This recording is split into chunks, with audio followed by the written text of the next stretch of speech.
እንደዘመርነው ድንቁን አምላክ እያመለክን ያለነው ሁላችንም ለእግዚአብሔር ክብር ይሁን።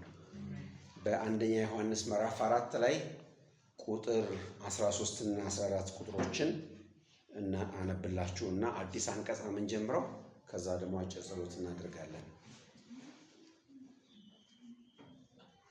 ከመንፈሱ ስለሰጠን በእርሱ እንድንኖር እርሱም በእኛ እንዲኖር በዚህ እናውቃለን።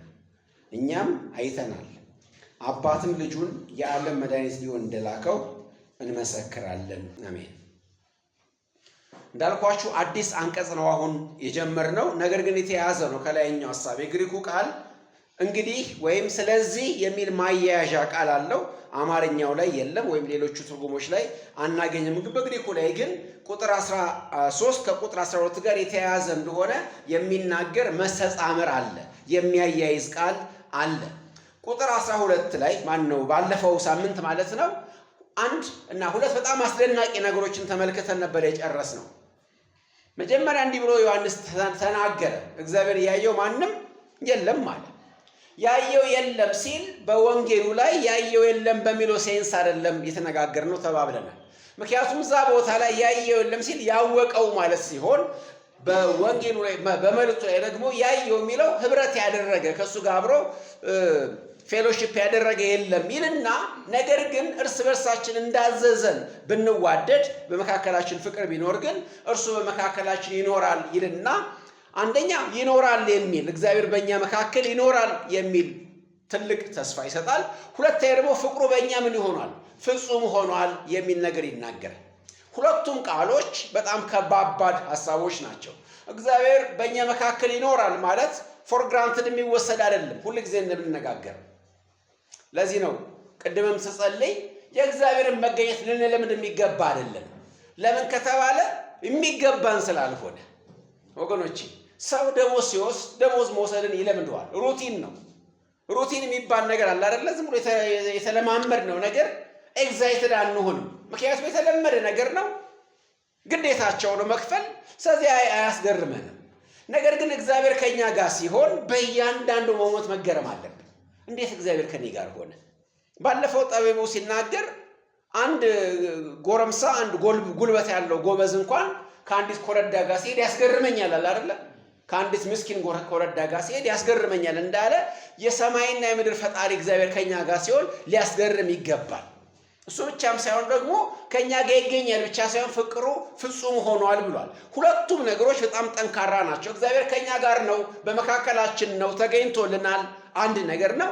ፍቅሩም በእኛ ፍጹም ሆናል። ሁለቱም የሚገርሙ ቃሎች ስለሆኑ ከዚህ በኋላ በቀረን አንድ አንቀጽ ላይ ሁለቱም ነው ዮሐንስ የሚያብራራው። ከቁጥር 13 ከ16 ላይ በእኛ መካከል ይገኛል የሚለውን ያብራራል። ከ13 ከ16 እዚሁም አንቀጽ ላይ ከ17 እስከ 21 ላይ ደግሞ ፍቅሩ በእኛ ፍጹም ሆኗል የሚለውን ያብራራልናል። ሁለቱን የተናገራቸው ነው እየበተነ ያለው እያብራራ ያለው ዲቴል እየነገረን ያለው ሁለቱን ላይ ያወጃቸውን አዋጆች ነው። እግዚአብሔር በእኛ መካከል አለ፣ አንድ ፍቅሩም በእኛ ፍጹም ሆኗል። እንዴት? ማብራሪያው ምንድን ነው? መገለጫው ምንድን ነው ሲባል በእነዚህ ቁጥሮች ላይ አውት ላይ ኢንሰርተን እንመለከታለን። ከ13 ከ16 ከ17 እስከ 21 መገኘቱንና ፍቅሩን በስፋት የሚናገሩ ክፍሎች ሆነው እናገኛቸዋለን ማለት ነው። እነዚህ ላይ ዮሐንስ ይናገራል። ነገር ግን ዮሐንስን ስናጠና እንዲሁ በግርድፉ ስናጠናው ላዩን ስናጠናው ብዙ ሰዎችም ሲያጠኑት በፍጥነት ያልፉታል፣ ዲቴይል ሳያጠኑ ያልፉታል። ለምን መሰላችሁ? የዮሐንስ መልእክት ምናልባት የማንበብ ልምድ ያላችሁ ሰዎች ስታነቡት ምን የሚል ነገር ታገኛላችሁ ወይም ይሰማችኋል? የሐሳብ ድግግሞሽ ያለ ይመስላችኋል አይደል? ዮሐንስ መልእክት ላይ። ስለዚህ በጣም ሰፊ ጊዜ የሚወስድ ይሄንንም አይተነዋል ብለን የምናልፍ አይነት ነገር ይመስላል። ብዙ ጊዜ ጥናት ላይ በብዙ የባይብል ስተዲ ግሩፖች ውስጥ ስላሳለፍኩኝና በጣም የምወደውም ልምምድ ስለሆነ ብዙ ጊዜ ሰዎች እንደዚህ አይነት ነገሮችን ሲያሳልፉ እመለከታለሁኝ። ይሄማ እዛኛው ላይ ተጽፏል ስለዚህ እንለፈው ይባላል። ነገር ግን መጽሐፍ ቅዱስ ያለ ምክንያት አይደጋገምም። ዮሐንስ በመንፈስ ቅዱስ ተጽፎ ተነርቶ እንደጻፈው እናውቃለን። ስለዚህ ሲጽፍ ያለ ምክንያት አልጻፈም። እያንዳንዱ ነገር ምክንያት አለው። እግዚአብሔር ከኛ ጋር መገኘቱ እኛም ከሱ ጋር እሱም ከኛ ጋር እኛ በርሱ እሱ በእኛ መሆናችንን የሚናገሩ ክፍሎች ተመልክተናል። ለምሳሌ 2:24 ላይ 3:24 ላይ እነዚህ ክፍሎች ላይ ተመልክተናል። አሁንም እንደገና እዚህ ጋር ቁጥር 13 ላይ ያነሳዋል። ነገር ግን ሲያነሳ አቅጣጫውና አንግሉ ይለያያል። ስለዚህ ሁሉንም በደንብ መመልከት መቻል ይኖርብናል። ዮሐንስ በተለየ አንግል በተለያየ አቀራረብ ነው እንደገና እያንዳንዱ ነገር የሚያብራራው። ስለዚህ ለቃል ጥናታችን ከፍተኛ የሆነ ትኩረት መስጠት አለብን ማለት ነው። ዲቴሎቹን በደንብ ማየት መቻል ይኖርብናል። የመጀመሪያው 2:24 ላይ እግዚአብሔር ከኛ ጋር ይሆናል ወይም እሱ በእኛ አለ ብሎ ሲናገር ከምን ጋር የሚያያይዘው ቃሉ በእኛ ቢሆን ወይ ደግሞ ከመጀመሪያ የሰማችሁት በእናንተ ቢኖር የሚል ሐሳብ ነው የሚያስቀምጠው። 3:24 ላይ ደግሞ ምንድነው የሚለው? ብንታዘዝ ስንታዘዝ ያ በእኛ ውስጥ ያለውን ቃል ስንታዘዘው ነው። እዚህኛው ቦታ ላይ ደግሞ በታዘዝነው መሰረት ስንኖር ያ ማለት ፍቅር ነውና በዋስትና መልክ የእግዚአብሔር መንፈስ ከኛ ጋር እንዳለ እግዚአብሔር በእኛ እንዳለ ማረጋገጫ ከዋስትና አንጻር ይሰጠናል ማለት። የመጀመሪያው ቃሉን በውስጣችን ከመሰወር አንጻር፣ ሁለተኛው ከመታዘዝ አንጻር፣ ሶስተኛው ከዋስትና አንጻር ቃሉ ከመፈጸሙ አንጻር ነው እያነሳ የሚናገረው ማለት ነው። እና እዚህ ላይ እያንዳንዱ ቁጥር ላይ ሲናገር ሐሳቦቹ ፕሮግሬሲቭ በሆነ መንገድ እየጨመሩ እንደሚመጣ መመልከት መቻል አለብን። እዚህ ጋር አንድ ነገር ቆም ብዬ ላሳያችሁ ፈልጋለሁ። ምንድነው? እንደምናውቀው ከአዳም መውደቅ በኋላ እስካለንበትም ዘመን እስከ ዘመናትም ፍጻሜ ድረስ ስንሄድ የእግዚአብሔር ህብረት ከሰዎች ጋር ያለው ግንኙነት እየጨመረ የሚመጣ ነው። ምን ማለት ነው? ፕሮግሬሲቭ በሆነ መንገድ እግዚአብሔር ከህዝቡ ጋር ያለው ህብረትና አንድነት እየጨመረ የሚመጣ ነው። እየጨመረ ይመጣል። ዝምድናው እየጠነከረ ይመጣል ማለት ነው። እግዚአብሔር ከኛ ጋር ያለው ዝምድና እግዚአብሔር ከአማኞች ጋር ከህዝቡ ጋር ያለው አንድነትና ዝምድና ከመጀመሪያው ጀምሮ እየጨመረ ነው የሚመጣው። በጣም ስንመለከተው መገለጡ በጨመረ ቁጥር ህብረቱን በጣም እየጠነከረ ነው የሚመጣው። ለምሳሌ ወደ ምድራዊ ምሳሌ ላምጣላችሁ። ሁለት ሀገሮች እንበልና ለምሳሌ ኢትዮጵያና ኤርትራ በበጎ እንወስደውና ሁለት የተለያዩ ሀገሮች ሆኖ ሲኖሩ መጀመሪያ ይጣላሉ ብለን እናስብ። ከዛ በኋላ እርቅ የሚባል ነገር ይመጣና እርቅ ከመጣ በኋላ ምን ይደረጋል ካላችሁ ሂደት አለው። ከእርቁ በኋላ ጉዳይ አስፈጻሚ የሚባል ነገር ወይ ደግሞ አታሼ ቆንስላ ምናምን የሚባል ነገር ይቋቋማል በየሀገሮቹ። ከዛ በኋላ ይሄንን ወደ ምን ደረጃ ያሳድጉታል? ወደ አምባሳደር ደረጃ ይታደጋል። አገሮቹ ግሬቶቻቸውን ወደ ኤምባሲ እስከ መክፈትና አምባሳደር እስከ መላክ ድረስ ከፍ ያደርጉታል። ከዛ ከፍ ሲል ደግሞ ወደ ኮንፌዴሬሽን ህብረት ያድጋል። ከዛ ከፍ ሲል ወደ ፌዴሬሽን፣ ከዛ ወደ ዩኒፋይ አንድ ወደ መሆን ያድጋል። ይሄ እንግዲህ በሰዎች መካከል ያለ በአገሮች መካከል ያለ ዝምድና ትንሽ እየጨመረ ነው የሚመጣ ያሳያል። ምናልባት ወደ ሰውም ስንመጣ እንደዚህ አይነት ነገር ዝምድና አለ አይደለም። ምናልባት አንድ ሰው ተከራይ ሆኖ ይገባል። ከዛ በኋላ ከቤቱ ሰው ጋር እንትን ይባላል፣ ወይ ትዳር ይመሰርታል፣ ወይ ምናምን ይሆናል። ከዛ በኋላ እንደሚባለው ማለት ነው። እና እግዚአብሔር ከኛ ጋር ያለው ህብረት እያደገ ነው የመጣው። እንዴት? ከህብረት አንጻር ነው የምናነሳው። መጀመሪያ ህብረቱ እንዴት ተመሰረተ ብትሉ በተስፋ ቃል ነው የተመሰረተው። እግዚአብሔር በመካከላቸው ሆናለሁ በሚለው የተስፋው ቃል መሰረት እግዚአብሔር የቀደሙት እስራኤላውያን በምድረ በዳ የነበሩት ወይ ደግሞ ከዛ በኋላም እስራኤል ውስጥ የገቡትን ከነዓን የወረሱትን መጽሐፍ ቅዱስ ስላገኙት ነገር ፕሪቪሌጅ ስለመሆናቸው ሲናገር የተስፋው ቃል ለእነሱ የሰጠው ይላል መጽሐፍ ቅዱስ። የተስፋው ቃል ብቻ ሳይሆን ኪዳኑ ተሰጥቷቸዋል። የኪዳኑ መሰጠት አለ፣ የመቅደስ ስርዓት አለ፣ ታቦቱ አለ፣ 10ቱ ትእዛዛት አሉ፣ የሚጠብቁት ተስፋ አላቸው። በዚህ አማካኝነት ከእግዚአብሔር ጋር ህብረት ፈጥረዋል። 10ቱ ትእዛዛት በታቦቱ ላይ አሉ። ከዛ በኋላ ህጉ ይነገራቸዋል፣ የተስፋ ቃል ይነገራቸዋል። ስለዚህ በየሰንበቱ የሚነበቡ የነቢያት ድምጾች እግዚአብሔር ከነሱ ጋር ለመሆኑ ማስረጃ ወይም ምልክት ሆኖ ይነገራል። ሌሎች አሕዛብ ይህን አላደረጋቸው ብሉይ ኪዳን ላይ ሲያመሰግኑ ለምሳሌ ሌሎች እኮ አሕዛብ እንዲህ አላደረገላቸውም፣ ፍርዱን ስርዓቱን አልገለጠላቸውም፣ እስራኤል ሆይ ምስጉን ነህ፣ እግዚአብሔር እኮ ፍርዱን የገለጠልህ ህዝብ ነው ይባባሉ ነበር። ይሄ እንግዲህ አንድ የህብረት መገለጫ ነው። በምን በኩል እግዚአብሔር መጣ ከነሱ ጋር? በቃሉ በኩል፣ በሥርዓቱ በኩል፣ በሕጉ በኩል፣ በተስፋ ቃሉ በኩል ወደ እነሱ መጣና ህብረት ፈጠረ።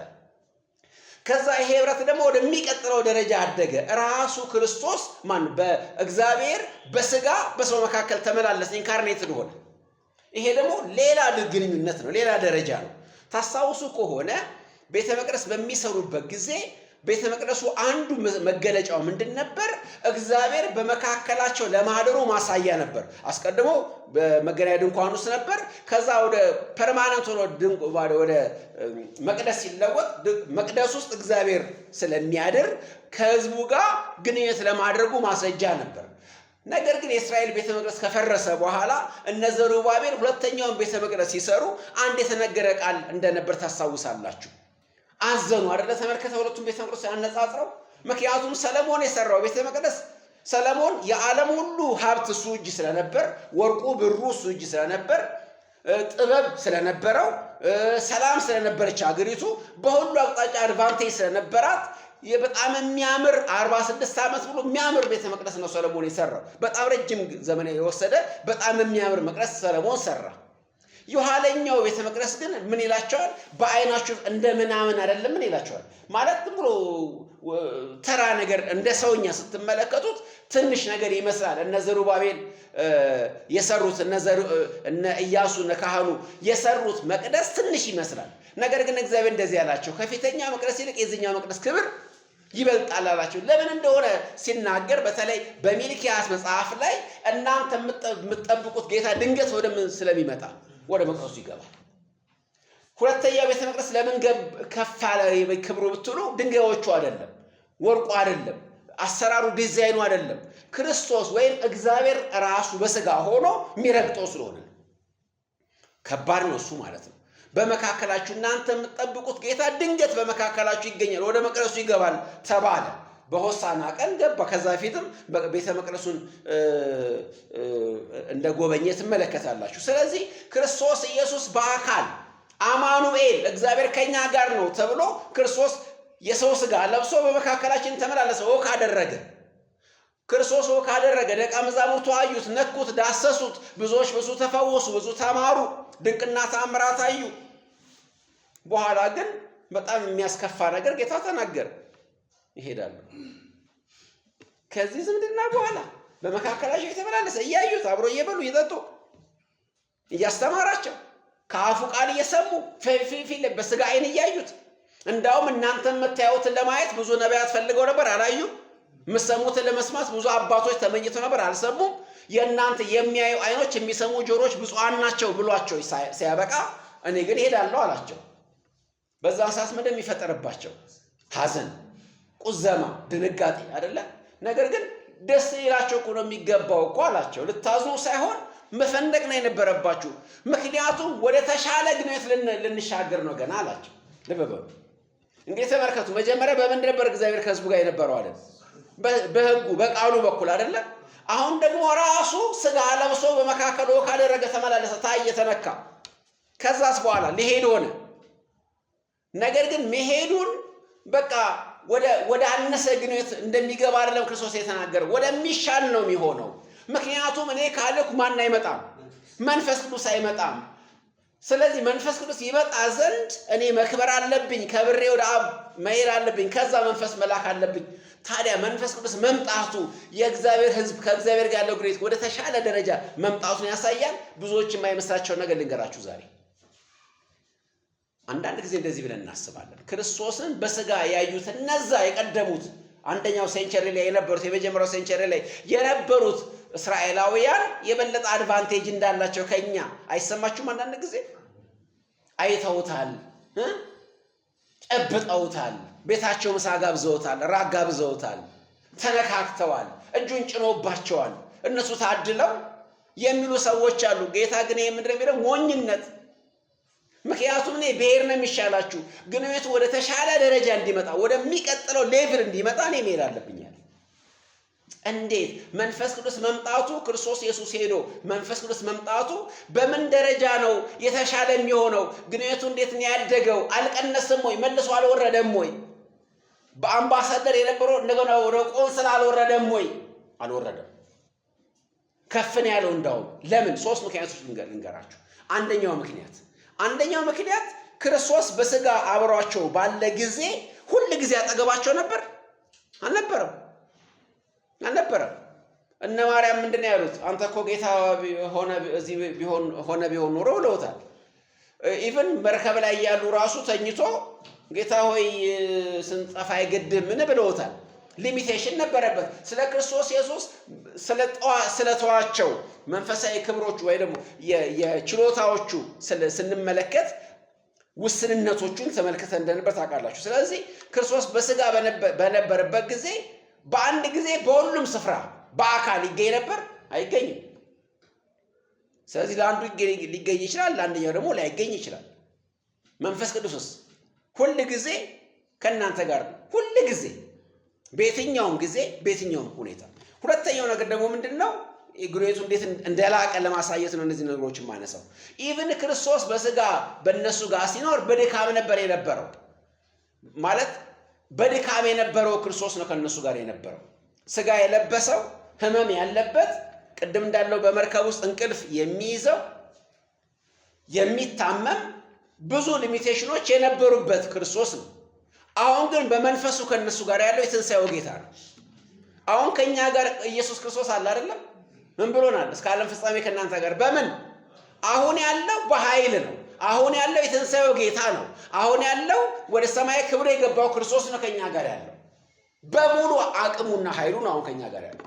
በዛን ጊዜ ከነሱ ጋር ባለበት ጊዜ እንዳልኳችሁ በብዙ ስጋዊ ድካመቱ በለበሰው ስጋ ምክንያት በድካም ነበር ከነሱ ጋር የነበረው። ሶስተኛው ምክንያትና ከሁሉም የሚበልጠው ምክንያት ደግሞ ምንድነው? አሁን በጣም ትልቁ ከዚህ በኋላ በጣም የምናየው ቁጥር 17 ድረስ በጣም በስፋት የምናየው ትልቁ ነገር ቢኖር ምንድነው? አሁን የሱ ወኪሎች ሆነን ነው እዚህ ያለነው። ምን ማለት ነው? ለምሳሌ ክርስቶስ ኢየሱስ በስጋ በእነሱ ጋር በነበረ ጊዜ እነሱን ወክሎ እሱ ይወጣ ነበር። ሲከሰሱ እሸት ቀጠፉ ሲባል እሱ ነበር የሚመልስላቸው። ሰንበት አረከሱ ሲባል እሱ ነው የሚመልስላቸው። አሁን ግን በተገላቢጦች እነሱ የሱ ወኪሎች ሆነው እሱ በእነሱ መገኘቱ ሙሉ ሆኖ ተገልጠዋል ማለት ነው። አሁን እኛ ከእግዚአብሔር ጋር ስላለን ህብረትና አንድነት ስናነሳ አሁን የላቀ ነገር ውስጥ ገብተናል ማለት ነው። መንፈስ ቅዱስ ምንድነው ያደረገው ሲባል መንፈስ ቅዱስ መምጣቱ ምንድነው የሆነው በሚባልበት ጊዜ መንፈስ ቅዱስ ምን እንደሰራ አንደኛ ቆሮንቶስ ምዕራፍ 12 ቁጥር 13 ላይ ጳውሎስ ይመልሳል። በመንፈስ ቅዱስ ተጠምቀን የክርስቶስ ኢየሱስ ብልቶች ነው የሆነው። በሌላ አነጋገር የክርስቶስ እጅ፣ እግር፣ አፍ ነው የሆነው። ስለዚህ ሙሉ በሙሉ ክርስቶስ በአካሉ እንዲገለጥ ነው የሆነው። ስለዚህ አሁን ክርስቶስ ኢየሱስ የት ነው ያለው ቢባል ይኸው አለ። ክርስቶስ ኢየሱስ የምንታየው እንደ ክርስቶስ ነው እዚህ ምድር ላይ ማለት ነው። ቁጥር 17 ላይ በጣም በስፋት ዮሐንስ ይናገራል። እርሱ እንዳለ ያህል ነው እኛ እዚህ ያለ ነው ይላል። እርሱ አለ ማለት እኛ ያለን ማለት። አንዳንድ ሰዎች የሚመስላቸው ከሱ ጋር የሆነ ህብረት የሆነ አይነት ዝምድና ብቻ እንዳደረግን ነው። አይደለም፣ አካል ነው የሆነው። አካል ማለት ደግሞ ምን ማለት ነው? ክርስቶስ ኢየሱስ የሚያደርጋቸው እያንዳንዳቸው ነገሮች አሁን በአካሉ በኩል ነው የሚያደርገው። ምን ማለት ነው? ሲገለጥ በአካሉ ነው። ክርስቶስ ኢየሱስን የሚያይ ሰው ሁሉ ያይ የነበረው ሁሉ አሁን ምእመናንን ሳይ የክርስቶስ ኢየሱስ አማኞችን ሳይ ክርስቶስን ያየ ያህል ነው። ምክንያቱም ሙሉ በሙሉ በእነሱ በኩል ስለተገለጠ ሚቹዋሊ በጋራ ኢንዲዌል ስለሚያደርጉ እሱ በእነሱ ስለሚኖር እነሱም በሱ ስለሚኖሩ አሁን አማኞች ማለት ሙሉ በሙሉ የክርስቶስ ኢየሱስ ወኪሎች ናቸው። ይሄ በጣም ከፍ ያለ ደረጃ ነው ወገኖች። በሆነ ቦታ ወስዶ አንድ ምርጥ ክፍል ውስጥ አይደለም የሚያስቀምጠን። አንዳንድ ሰዎች እንደዚህ ይላሉ። አንድ ብዙ ጊዜ ስለ ዋስትና ሲነሳ በጣም ደስ የሚለኝ አንድ እህት የተናገራቸውን ቃል ልንገራቸው። አማኝ ነችና እንደማትጠፋ ስትናገር እንደዚህ ይላታል። አንድ ያላመነ ሰው ድንገት ከእጁ ወድቀሽ ትጠፊያለሽ ይላታል። ተንሸራተሽ በእጁ ይዞኛል እንደምትል እያሰበ ማለት ነው። እሷ እንደዚህ ያለችው እኔ እኮ በእጁ ያለው እጁ ነኝ ራሱ አለችው። እጁ ላይ ማለት ነው ኢንሰርትድ ሆኛለሁ፣ ወደ አካሉ ገብቻለሁ ማለት ነው። ሰውየው እጁ ላይ ያለ ዕቃ ሊጠፋበት ይችላል፣ ራሱ እጁ ግን ሊጠፋ ይችላል። በክርስቶስ ኢየሱስ አካል ውስጥ ነው የገባ ነው። አሁን በማን አማካኝነት? በመንፈስ ቅዱስ።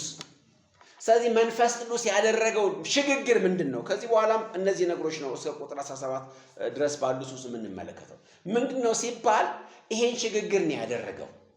አሁን ክርስቶስ ኢየሱስ የሆነ ሰምዌር ያለ ጌታ ሳይሆን በሕዝቡ መካከል በሙላት የሚሰራ ነው ማለት ነው እና በእኛ ሙሉ በሙሉ ያድራል፣ በእኛ ሙሉ በሙሉ ይገለጣል የሚባለውን እንመለከታለን። ስለዚህ እኛን ያየ ሰው እግዚአብሔርን አይቷል ማለት ነው።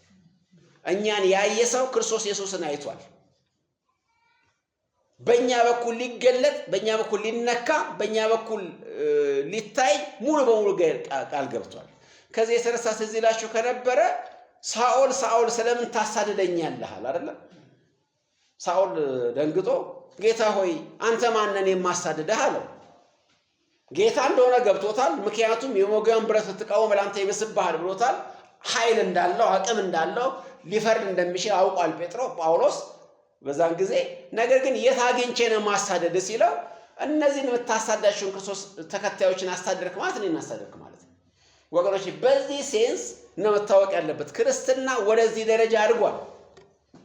አሁን እግዚአብሔር ከኛ ጋር አለ ሲባል አይደንቲፋይ ሆነናል ማለት ነው። በእኛ በኩል ይገለጣል፣ አካል ሆነናል ማለታችን፣ የክርስቶስ ብልቶች ሆነናል ማለታችን።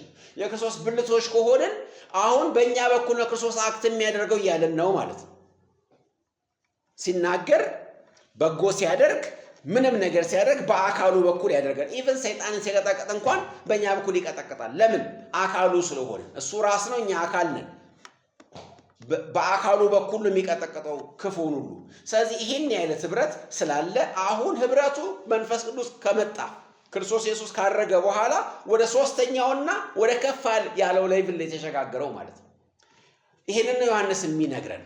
እግዚአብሔር በእኛ ይሆናል። ይሄ እንዴት ነው የሚሆነው? እርስ በርሳችን ባለን ህብረትና ፍቅር፣ እርስ በርሳችን ያለን ህብረትና ፍቅር በመካከላችን የጌታ መገኘት እንዲሆን፣ የእግዚአብሔር መገኘት እንዲሆን ያደርጋል ማለት ነው። መገለጫው ሆኖ እሱ ነው ያለው። አንድ ስንሆን ስንዋደድ በመካከላችን ራሱ ክርስቶስ ኢየሱስ አለ ማለት ነው። ለዚህ እኮ ነው አንድ ስንሆን ዓለም የሚያምነው። ምን አይቶ ያምናል? በአንድነታችን ውስጥ ጌታን ስለሚያየው። የሆነ አንድ ስዕል ልስጣችሁ እስኪ። አንድ ፐዝል ማጫወቻ ታውቃላችሁ? እንደዚህ የሆነ ስዕል ሆኖ ተቆራርጦ እንትኖቹ ፓርቶቹ ቆራርጡና ገጣጥሟቸው የሚባል አይነት ታውቃላችሁ? እንደዚህ አይነት ፐዝሎች አሉ፣ ጌሞች አሉ። እነዛን አለቦታ ስትሰካኳቸው ስዕሉ አይመጣም። ሁሉንም በቦታው ካስቀባቸዋቸው ግን ያ ስዕሉ ይመጣል። አሁን እንግዲህ እኛ ምንድን ማለት ነው? እያንዳንዳችን ብልቶች ሆነን ሁላችንም በአንድነት ስንጋጠም አንድ መልክ እንስላለን። ፐዝሉ መጨረሻ ላይ አንድ መልክ ያሳያል። ማንን? ክርስቶስን ያሳያል። ስለዚህ ክርስቶስ ሙሉ በሙሉ በአካሉ ይታያል ማለት ነው። እና ሰዎች ክርስቶስ ቤተክርስቲያንን አይተው ትክክል ቁመና ላይ ከሆነች ቤተክርስቲያን እንደታዘችው በአንድነትና በፍቅር የምትኖር ቤተክርስቲያን ከሆነች በእያንዳንዱ አጥቢያ ውስጥ ክርስቶስ ኢየሱስ ይታያል ማለት ነው። በነገራችን ላይ ስደትም የሚመጣበት ምክንያት ይሄ ነው። ምክንያቱም ዓለም የምትጠላው ሌላ ማንም አካል የላትም፣ ክርስቶስን የምትጠላው። ክርስቶስን ያየችው ጊዜ ማሳደድ ትጀምራለች። ፐዝሉ ተገጣጥሞ ስታየው በእኛ ማሳደድ ትጀምራለች። ዝብርቅርቅ ካለስ ፐዝሉ ክርስቶስን ሳይሆን ሌላ ጭራቅ የሚመስል ከተሳለስ እነዚህማ የኔ ናቸው ትላለች፣ አብራ መስራት ትጀምራለች። ስለዚህ ማታሳደድ ምን ከሆነ መሰላችሁ? እያንዳንዱ ነገር ከተበታተነ፣ አንድ ላይ ካልሆነ፣ ስዕሉ ካልመጣ፣ እያንዳንዱ ፈንክሽናል ካልሆነ፣ በጅማት እንደሚያያዝ እያንዳንዱ ምግብ ሙሉ አካል እስኪሆን ድረስ ያድርጋ እንዳለው ጳውሎስ በኤፌሶን መልእክቱ ላይ ካልተያዘች ቤተክርስቲያን ያ ስዕል አይመጣም። ያን ስዕል ካላየ ደግሞ ሰይጣን ችግር የለበትም። ያን ስዕል ሲያይ ብቻ ነው ነርቨስ የሚሆነው፣ ለማጥቃት የሚነሳው፣ ለማሳደድ የሚነሳው። ያ ስዕል በእኛ የሚታየው ግን ስንጋጠም ነው፣ አንድ ስንሆን። ስለዚህ ነው ዮሐንስ እግዚአብሔር በእኛ ይሆናል፣ ስንዋደድ በእኛ ይታያል ይለንና ሙሉ ስዕሉ ክርስቶስ ኢየሱስ ይታያል። ስለዚህ ክርስቶስን ፍለጋው ሰማይ መወጣት አያስፈልግም።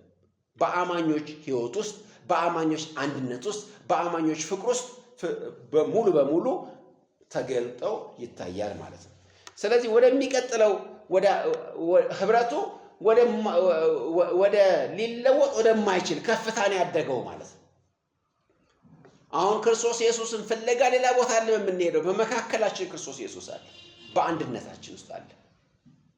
በአማኞች ውስጥ ያለው ህብረትና አንድነት የሚያመጣውን ኢፌክት፣ የሚያመጣውን አስደናቂ የሆነ በረከት፣ የሚያመጣውን ነገር ብትመለከቱ በጣም ትገረማላችሁ።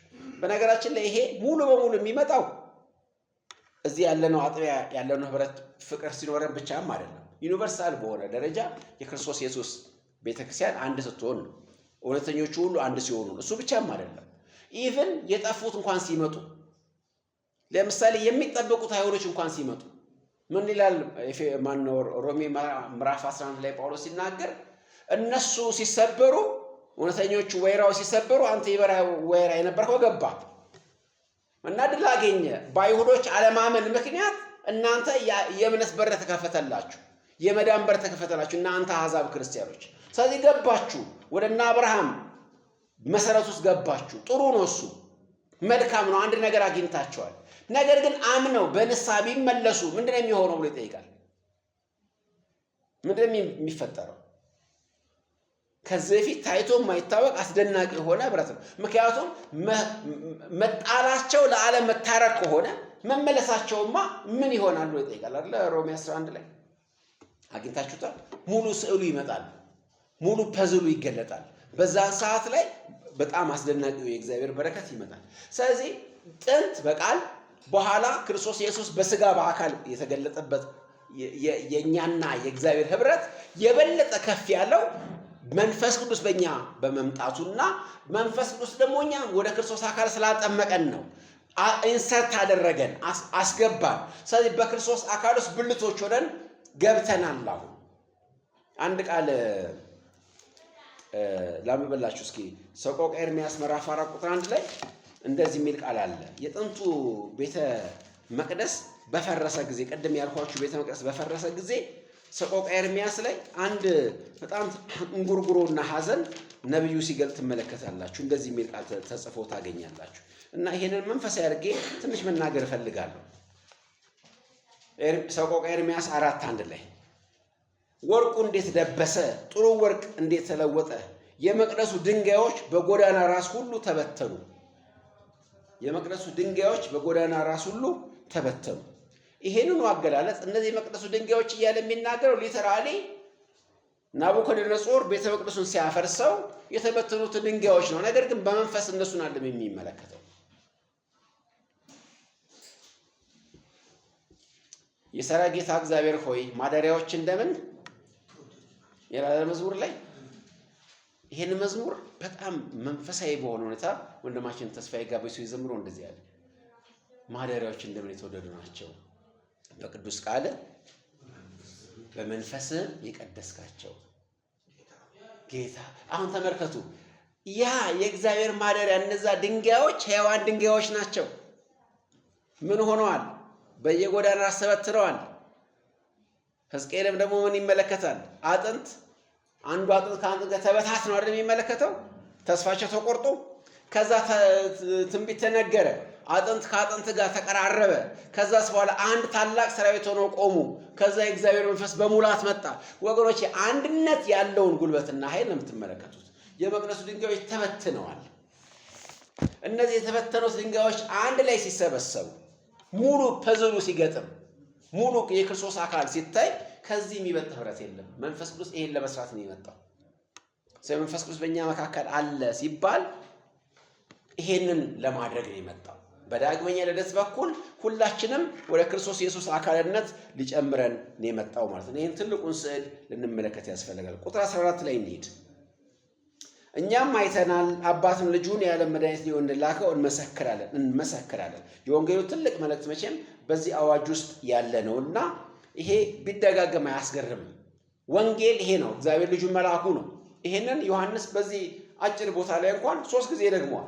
ቁጥር 9 ላይ፣ ቁጥር 10 ላይ፣ ቁጥር 14 ላይ ደጋግሞታል። እግዚአብሔር አብ ልጁን መላኩን አስደናቂ ነው። ምክንያቱም የወንጌሉ ትልቁ እውነት እሱ ስለሆነ የክርስትና እምነት የሚያውጃቸው አዋጆች በሁለት የተከፈሉ ናቸው። እነዚህም በደንብ ስሙኝ ወገኖች፣ እንዲጨብጧቸው እፈልጋለሁ። አንደኛው ኦብጀክቲቭ ትሩዝ ነው። ሁለተኛው ሰብጀክቲቭ ሪያሊቲ ነው። ምን ማለት እንደሆነ ልንገራችሁ። አንደኛው ተጨባጭ የሆኑ ታሪካዊ እውነታዎች ናቸው። ሁለተኛው ደግሞ በፕራክቲስ ወይም በልምምድ የሚገለጡ ናቸው። ምን ተብሎ ይታወቃል? ይሄ ሂስቶሪካል እና ኤክስፒሪየንሻል ይባላል። ሂስቶሪካል የሆነ እውነት አለው ክርስትና፣ ኤክስፒሪየንስ የሚደረግ ደግሞ እውነት አለው። አንዱ ታሪካዊ ነው፣ አንዱ ልምምዳዊ ነው። እና የኛ አዋጆች ሁሉ የክርስትና አዋጆች ሁሉ እነዚህን ሁለት ነገሮች የሚያካትቱ ናቸው። ምክንያቱም ኃይለ ቃሉ ቁጥር 14 ላይ ምን የሚለው እንመሰክራለን የሚለው ነው። እስኪ እንመሰክራለን በሉ እስኪ። ምን ትመሰክራላችሁ ሲባል ሁለት ነገር ነው የምንመሰክረው። አንደኛ ኦብጀክቲቭ ትሩዝ እንመሰክራለን፣ ሁለተኛ ሰብጀክቲቭ ሪያሊቲ እንመሰክራለን። እነዚህ ሁለት ነገሮች ላሳያችሁ ምን ማለት እንደሆነ። ኦብጀክቲቭ ትሩዝ ማለት ምን ማለት ነው? በሁለት ልንከፍለው እንችላለን። ኦብጀክቲቭ ማለት አንድ ነገር በቃ የተቀመጠ የታየ የተዳሰሰ ማለት ነው። ምንም ክርክር የማያስፈልገው፣ ምንም ሙግት የማያስፈልገው ኦብጀክቲቭ ነው ነገርየው። ኦብጀክቲቭ ትሩዝ ይባላል። ወይ ደግሞ ታሪካዊ እውነታ ነው። ገሃድ የሆነ የተረጋገጠ የሚታይ የሚዳሰስ ነገር ነው። እነዚህ ሁለት ነገሮችን እንመልከት። ምስክርነቶቻችን ላይ ስለሆነ የምንነጋገረው አሁን ምስክርነቶቻችን ላይ ነው የምንነጋገረው። በነገራችን ላይ ይሄ ያለፈው ወር አሁን አዲስ ወር ገባ መሰለኝ፣ ህዳር ጥቅምት ወር ላይ በሙሉ ስለ ወንጌል ምስክርነት ነበር ስንጸልይ ነበር ማለት ነበራችሁ ወገኖች። እንመሰክራለን ሲባል ምንድን የምንመሰክረው የሚለው በጣም እንድናቅ ጭብጥ ላደርግላችሁ ፈልጌ ነው። ሰመራይዝ አድርገን ሁለት ነገሮችን እንድናስቀምጥ። የምንመሰክረው አንደኛው ተጨባጭ የሆነ እውነት ነው፣ ኦብጀክቲቭ ትሩዝ አለን። ሁለተኛ ሰብጀክቲቭ ሪያሊቲ ደግሞ አለ። እነሱን ነገሮች ነው መመልከት የሚኖርብን። አንደኛውን ላንሳ። ኦብጀክቲቭ ትሩዝ ምን ማለታችን ነው? የተጨባጭ የሆነው እውነታ ታሪካዊ እውነታ ምን ማለታችን ነው ሲባል አንደኛው ምን መሰክረ ይሄን ነው አይደል? ይሄ እግዚአብሔር ቃል ምንድነው? ቃሉ ምንድነው? ክርስቶስ ምንድነው? ቃል እውነት ነው አለ የሚለው እውነት ነው ይሄ ቃል እና ምን መሰክረው አንዱ ይሄን ቃል ነው። ይሄ ሰብጀክቲቭ አይደለም፣ ኦብጀክቲቭ ነው። ይሄ እውነት ነው፣ የእግዚአብሔር እውነት ነው፣ የእግዚአብሔር መገለጥ ነው። ይሄው እግዚአብሔር ተናገረ፣ መንፈስ ቅዱስ በኩል በቅዱሳን በኩል አጻፈው። ይሄ እውነት ነው።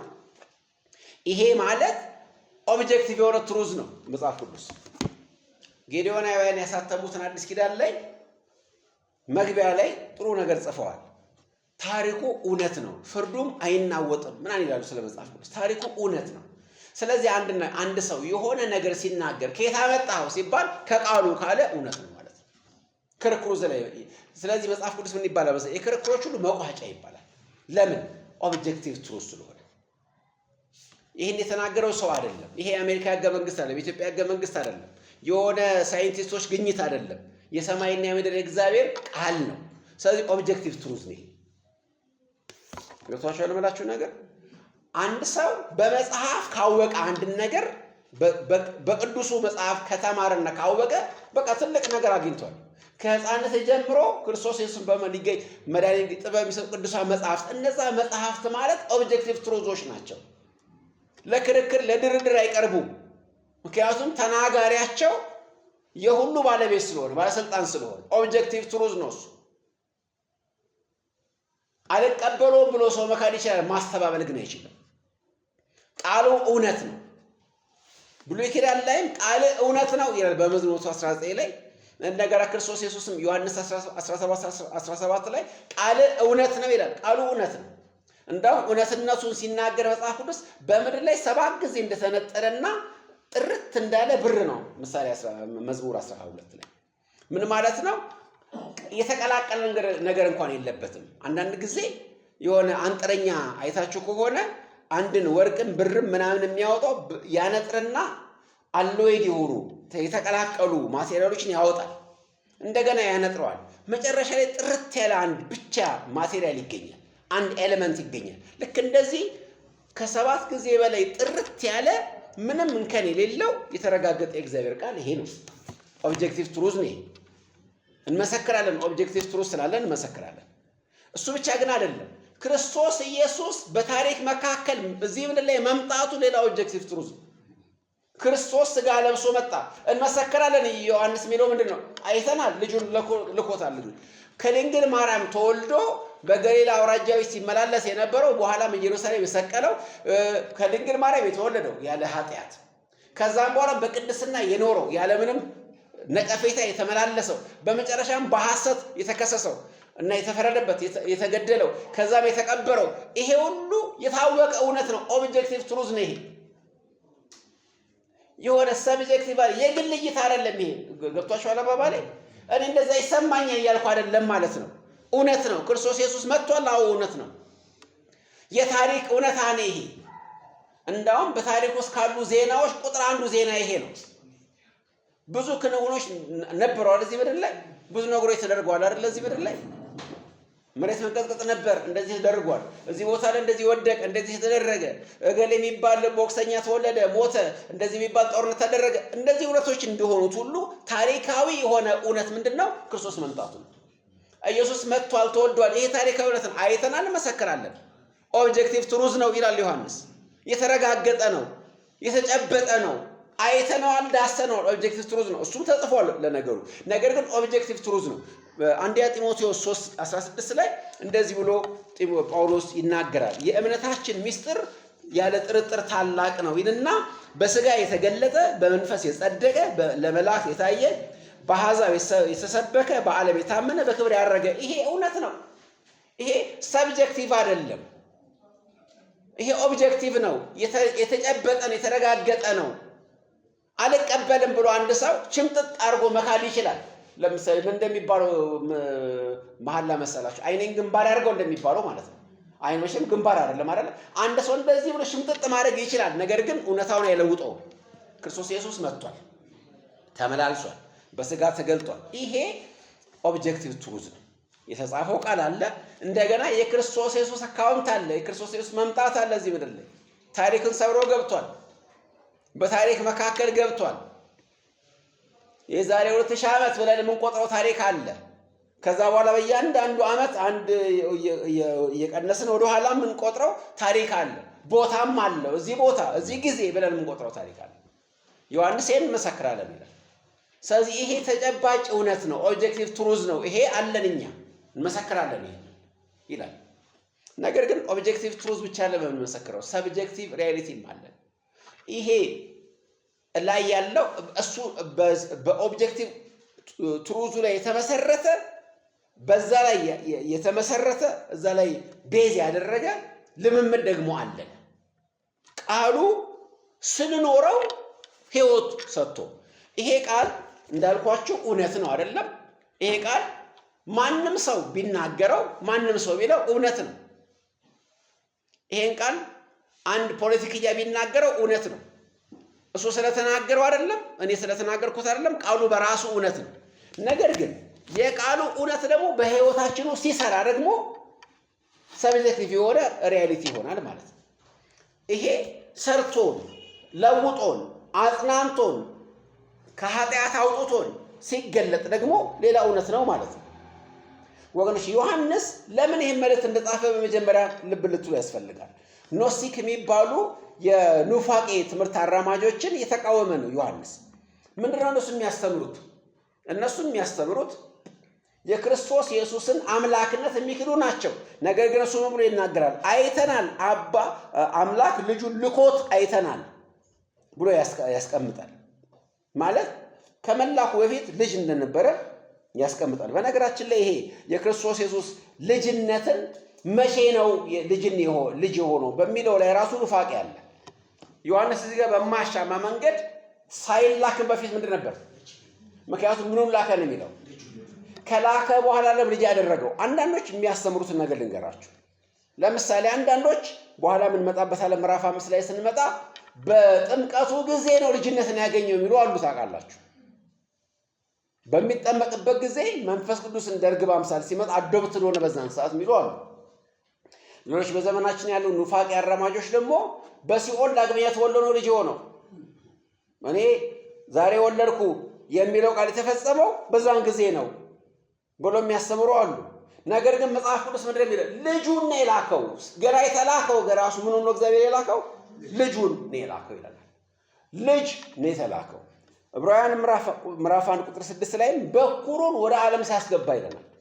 ወደ ዓለም ሲገባ ራሱ ምን ሆኖ ነው የገባው? የእግዚአብሔር በኩር የእግዚአብሔር ልጅ ሆኖ ነው የገባው። በኋላ አይደለም የሆነው፣ በማዕረግ የተቀበለው አይደለም፣ ከሰራው ስራ የተነሳ ለሽልማት ያገኘው አይደለም። ልጅነት ሲመጣም ልጅ ነበር ይላል። ይሄን ደግሞ አንደኛ ኑፋቄ ትምህርታቸውን ያፈርሳል። እንደገና ደግሞ በእኛ ህይወት ኤክስፒሪየንስ ደግሞ ያመጣዋል። ለምን? የእግዚአብሔር መንፈስ ያገኘ ነው በዛ ስለሆነ። አሁን እኛ ደግሞ የምንመሰክረው ነገር ደግሞ አለ። በእኛ ህይወት ውስጥ ደግሞ ሰርቶ ቃሉ ሰርቶ አይተናል። ያ የተወለደው ክርስቶስ ኢየሱስ ደግሞ በእኛ ህይወት ውስጥ ስራ ሰርቶ አይተናል። ስለዚህ እንመሰክራለን ሲል ዮሐንስ ሁለቱንም በአንድነት አያይዘን የምንመሰክረው ለመመስከር ብቁ የሚያደርገን በሁለቱ ነገሮች ላይ ያለን የጸና አቋምና እምነት ነው። አንደኛ ታሪክ ታውቃላችሁ፣ ቃሉን ታውቃላችሁ። በቃሉ መሰረት ደግሞ የተነገረው እውነት እንደሆነ ታውቃላችሁ። ይወለዳል ተብሏል፣ ደግሞ ተወልዷል፣ በታሪክ መካከል መጥቷል። እሱ እውነት ነው። እሱን እውነት ይዤ ያ እውነት ደግሞ ለኔ ህይወት ያደረገውን ነገርም ደግሞ ጠቅሼ እመሰክራለሁ። ሁለቱም ነገሮች እውነት ሆነው ሲገለጡ እንመለከታለን ማለት ነው። በሁለቱም ነገሮች ውስጥ እውነት ሆኖ እናገኘዋለን ማለት ነው።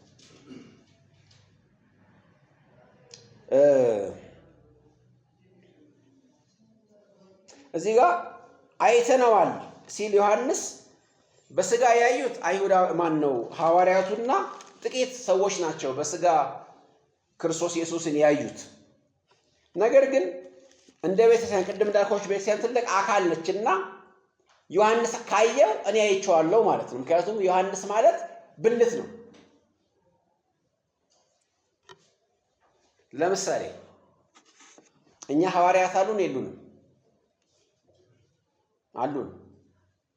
ሐዋርያት አሉን እኛ። እነማን ናቸው? እነ ጳውሎስ እነ ዮሐንስ የኛ ሐዋርያት ናቸው። ለምን? አንድ አካልና በአንድ አካል ውስጥ ነው ያለነው። ለምሳሌ እኔ ጆሮዬ መስማት አይችልም። ማን ነው? ጆሮዬ ማየት አይችልም። አይኔ ያየው ግን ለጆሮዬም ጭምር ነው። አንድ ብልት ያደረገው ነገር ሁሉ ለሌላውም ጭምር ነው። ልክ እንደዚህ ዮሐንስ ያየው ለእኛም ጭምር ነው። ስለዚህ አይተናል ስንል ከዮሐንስ ጋር አብረን አይተናል ብለን እናውጃለን። እኛ በስጋ በዛን ዘመን መኖር አያስፈልገንም። ቤተክርስቲያን አንድ አካል ነች ብለን ከተቀበልን ቤተክርስቲያን እንደ አካል አይተዋለች። ይሄን ኦብጀክቲቭ ትሩዝ አይተዋለች። በእጇ ዳሰዋለች። ምዕራፍ 1 ቁጥር 1 ላይ እንዳለው ትመሰክራለች። የዚህ ምስክርነት አካል ነን እኛም ብለን ማወጅ እንችላለን ማለት ነው። እናውጃለን የሚለውን ነገር በጣም እንነጋገራለን። ሁለት ነገሮችን ልናገርና ላጠቃል። እንዴት ነው የተላከው? ቁጥር 14 ላይ ሁለት ወሳኝ ቃሎችን እናንሳ። ሁለት ወሳኝ ቃሎች አሉ። አንደኛው ቃል እንደዚህ የሚል ነው። ቁጥር 14 ላይ እግዚአብሔር ልጁን ልኮታል ብቻ ለሚለን የዓለም መድኃኒት እንዲሆን። ሁለቱም የዓለም እና መድኃኒት የሚሉትን ሁለት ቃሎች እንመልከት። መጀመሪያ መድኃኒት የሚለውን ቃል እንመልከት። መድኃኒት ማለት አዳይ ማለት ነው። መድኃኒት እግዚአብሔር ልጁን ልኮታል ብቻ ሳይሆን የሚለው መድኃኒት አድርጎታል ነው የሚለው። ክርስቶስ ኢየሱስ መድኃኒት ነው፣ አዳይ ነው፣ ሴቪየር ነው። ይሄ መድኃኒት የሚባለው ቃል ለእግዚአብሔር ብቻ የሚነገር ኤክስክሉሲቭ ቃል ነው። ሌላው ዮሐንስ በዛን ዘመን የነበሩትን የኖስቲክ ኑፋቄ አራማጆች የሚቃወሙበት አንደኛው ቃል ይሄ ነው። እግዚአብሔር ልጁን የላከው መድኃኒት አድርጎ ነው ይላል። መድኃኒት አድርጎ ከሆነ ራሱ እግዚአብሔር ማን ነው? ክርስቶስ ራሱ እግዚአብሔር ነው ማለት ነው። እስኪ ብሉይ ኪዳን ላይ እግዚአብሔር መድኃኒት የተባለባቸውን ቃሎች ልንገራችሁ፣ ያዟቸው። እነዚህ ዘዳግም 32 ቁጥር 15፣ መዝሙር 35 ቁጥር 3፣ መዝሙር 42 ቁጥር 5፣ መዝሙር 118 ቁጥር 15፣ 118 ቁጥር 15፣ ኢሳይያስ 45 15፣ ኢሳይያስ 45 15፣ ኢሳይያስ 49 ቁጥር 26፣ ኢሳይያስ 49 26፣ ሆሴ 13 ቁጥር 4፣ ሆሴ 13 ቁጥር 4፣ ኢዩኤል 2:32። እነዚህ ሁሉ ቦታዎች ላይ ከሞላ ጎደል በጣም በጥቂቱ የጠቀስኳቸው እግዚአብሔር ብሉይ ኪዳን ላይ እግዚአብሔር አብ ተብሎ የሚመለከውን አብን መድኃኒት ተብሎ የተጠቀሰበትን ቃል ነው። ስለዚህ ይሄ ቃል ለፍጡር አይጠቀስም። ይሄ ቃል ለመላእክት አይጠቀስም። ይሄ ቃል ለሰው አይጠቀስም። ለነቢይ አይጠቀስም። ለአንድ የእግዚአብሔር መልእክተኛ አይጠቀስም። መድኃኒት ማለት አዳኝ ማለት አንድ ብቻ ነው። አዳኝ ስንል እግዚአብሔር ማለታችን አንድ ብቻ ነው አዳኝ። ስለዚህ እግዚአብሔር የላከው አዳኝ ከሆነ እግዚአብሔርን የላከው ማለት ነው። ይሄንኑ ቃል ደግሞ እስኪ በትንቢት እንደተነገረ እስኪ ደግሞ 62:11 ላይ ኢሳይያስ ላይ ላንብብላችሁ። ኢሳይያስ 62 ቁጥር 11 ላይ እንደዚህ የሚል ቃል ተጽፎ እናገኛለን። ኢሳይያስ 62 ቁጥር 11 ላይ 62:11 እግዚአብሔር ለምድር ዳርቻ አዋጅ እንዲህ ብሎ ነግሯል። ለጽዮን ልጅ እነሆ መድኃኒትሽ ይመጣል፣ እነሆ ዋጋው ከእርሱ ጋር ነው፣ ስራውን በፊቱ ነው በሏት። ምንሽ ይመጣል? መድኃኒትሽ ይመጣል። ይሄ ትንቢታዊ ነው። መሲሐኒክ የሆነ ወይም መሲሁን የሚያመለክት ትንቢት ነው። መድኃኒትሽ ይመጣል ተብሏል። ከዚህ የተነሳ የአዲስ ኪዳን ጸሐፊዎች ክርስቶስን መድኃኒት ብሎ ጠርተውታል። ለምሳሌ ፊልጵስዩስ 3:20 ላይ እኛ ግን ሀገራችን በሰማይ ነው፣ ከዛም የሚመጣ መድኃኒት እሱም ክርስቶስ ጌታን እንጠብቃለን ይላል። ቲቶ 2:14 ላይ መድኃኒታችን እንደሚቤዠን መድኃኒት ክርስቶስ ኢየሱስ መድኃኒት ተብሏል። መድኃኒት ማለት አዳኝ ማለት ነው። ሴቪየር ማለት ነው። አዲሱ ትርጉም ላይ አዳኝ ይለዋል። ይሄ የእግዚአብሔር ብቻ ስያሜ ነው። የእግዚአብሔር ብቻ ስያሜ መሆኑን ለማሳየት አንድ ቃል ብቻ ላንብብና ወደሚቀጥለው ሌቭል እንሄዳለን። ሁለተኛውን ጥያቄ እስኪ ኢሳይያስ 45 ላይ እስኪ አንድ ቃል እናንሳ። ኢሳይያስ 45 ከቁጥር 21 ጀምሮ ላንብብላችሁ።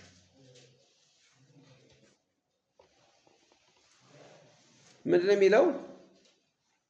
ይናገሩ ይቅረቡም፣ በአንድነትም ይማከሩ። ከጥንቱ ይህን ያሳየ ከቀድሞስ የተናገረ ማን ነው? ያሳየውም የተናገርኩም እኔ እግዚአብሔር አይደለሁምን? ከእኔ በቀር ሌላ አምላክ የለም። እኔ ጻድቅና መድኃኒት ነኝ፣ ከእኔም በቀር ማንም የለም። እናንተ የምድር ዳርቻ ሁሉ እኔ አምላክ ነኝና ከእኔም በቀር ሌላ የለምና ወደ እኔ ዘወር በሉ ትድኑም አላችሁ። ቃሌ በጽድቅ ወጥታለች ካፌ እያለ ይቀጥላል። ተመልከቱ። ከእኔ በቀር ምን የለም? መድኃኒት የለም፣ አዳኝ የለም ነው የሚለው። ስለዚህ ክርስቶስ እግዚአብሔር ሌላ አለ መድኃኒት አይልም ማለት ነው። አንድ ነው መድኃኒት ያለው። ስለዚህ ክርስቶስ ኢየሱስ ምንድን ነው ማለት ነው? አምላክ ነው ማለት ነው። ስለዚህ በዚህ ሴንስ የእነዚህን የኑፋቄ አራማጆች ትምህርት ዮሐንስ ያፈርሳል። ምክንያቱም እግዚአብሔር ልጁን የላከው መድኃኒት አድርጎ ነው፣ አዳኝ አድርጎ ነው። ምስክር ብቻ አድርጎ አይደለም የላከው፣ ንግግር ብቻ እንዲናገር ወይ ደግሞ ስለ እግዚአብሔር እንዲገልጥ ብቻ ሳይሆን እንዲያድን ሆኖ የመጣ አዳኝ ነው የሚለውን ያስቀምጣል። ስለዚህ ነው አዲስ ኪዳን ክርስቶስ ኢየሱስን መድኃኒት ወይም አዳኝ ብላ የምትመሰክረው። ሁለተኛው ደግሞ መድኃኒትነቱ ለዓለም ነው። የዓለም ነው መድኃኒትነቱ። መድኃኒት ነው ብቻ ሳይሆን የዓለምም መድኃኒት ነው። ይሄ በጣም ቁልፍ ቃል ነው። እንደገና ለምን ብላችሁ ብትመለከቱ ክርስቶስ አይሁዳዊ ነው። የተወለደው በአይሁድ ማህበረሰብ ውስጥ ነው። ከአንዲት አይሁዳዊት ልጃገረድ የተወለደው እና ሲመጣ አይሁዳውያን በነበረባቸው የእምነት ምንድነው የመረዳት ክፍተት ምክንያት ለነሱ ብቻ እንደሆነ መሲህ የሚመጣው የመገንዘብ ችግር ነበረባቸው። ምክንያቱም ቅድም እንዳልኳችሁ ሮሜ 9 ላይ የተስፋው ቃላት ሁሉ ለማን ነው? ለነሱ ነው። አድናቸዋለሁ የተባሉት እነሱ ናቸው። ስለዚህ ክርስቶስ ሲመጣ የክርስቶስ የማዳን ስኮፕ ወይም የማዳን ድንበር አይሁድ ብቻ እንደሆነ ያስቡ ነበር። በደንብ ስሙኝ። ይህን የሚያስቡት እነማን ናቸው? የራሱ ደቀ መዛሙርት ሳይቀር። ታስታውሳላችሁ? የኤማሁስ መንገዶች ምን ተባብለው ተነጋግረው እኛስ እስራኤልን ይቤዠል ብለን ተስፋ ያደረግነው እሱን ነበር። እስኪ ከሙታን ከተነሳ በኋላ እንኳን ራሱ እና መንፈስ ቅዱስ ከተቀበሉ እንኳን በኋላ ሙሉ በሙሉ አልገባቸው ነበር ይሄ ነገር። ቃሉን ከአይሁድ ብቻ በቀር ለማንም አይሰብከው ነበር። ለምን? ክርስቶስ የሚመስላቸው የአይሁድ ብቻ አዳኝ ይመስላቸው ነበር። ሐዋርያት ሥራ 5:31 እና 13:23ን እንመልከት። ሐዋርያት ሥራ 5:31 እንደዚህ ይላል። 5:31 ሐዋርያት ሥራ 5:31 ላይ እንደዚህ ይላሉ እነሱ ሲናገሩ ይህን እግዚአብሔር ለእስራኤል ንስሐና የኃጢአት ስርየት ይሰጥ ዘንድ ራስም መድኃኒትም አድርጎ በቀኙ ከፍ ከፍ አድርገው ለማን ይላሉ?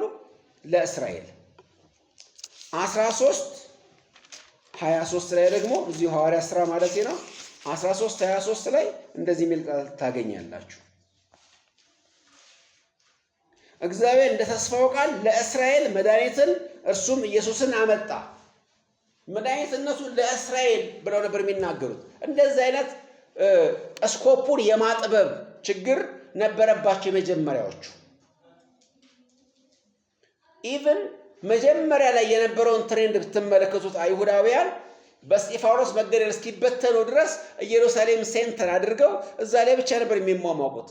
አንደኛው በእስጢፋኖስ መገደል እግዚአብሔር ያመጣው ሼክ አፕ ምንድነው? እንዴት ነው ሼክ ያደረጋቸው? እንዲበተኑ አደረገ።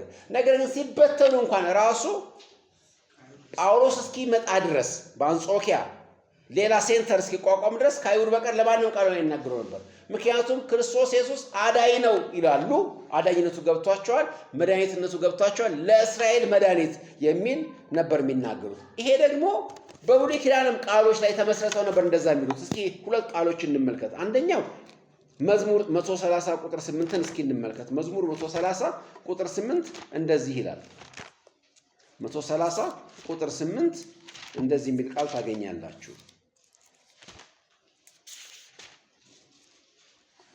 130 ቁጥር 8 ላይ እርሱም እስራኤልን ከኃጢአቱ ሁሉ ያድነዋል። ማንን? እስራኤልን። እንደገና ኢሳይያስ 45:17 ላይ ደግሞ ኢሳይያስ 45:17 ላይ ደግሞ እንደዚህ የሚል ቃል ታገኛላችሁ። 45:17 ላይ